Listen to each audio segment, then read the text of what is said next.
Egress lighting is required in certain areas, such as exit stairwells and corridors, to provide illumination during a power outage or emergency. The International Building Code, or IC, specifically requires that egress lighting be provided by two lamps in separate circuits. An electrical inspector's request for a two-lamp, non-switched fixture for egress lighting appears to be in accordance with the IBC. The use of two lamps increases the reliability of the lighting system, ensuring that at least one lamp will remain operational in the event of alarm failure. Regarding the installation of can lights, it is correct that you would need to cut in two can lights to meet the code requirement for two separate circuits.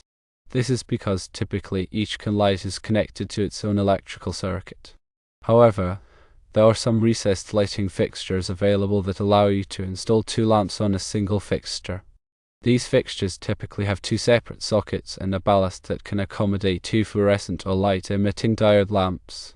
If the ceiling is not accessible, you may have limited options for installing additional lighting. Firstly, check if there is an accessible junction box behind the exit sign/emergency combo light. You could potentially connect a two-lamp fixture to the existing junction box.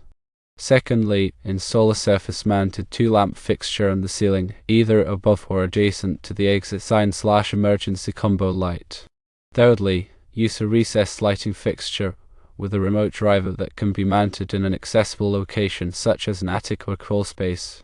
It is highly recommended to consult with a licensed electrician to determine the best solution for the specific situation.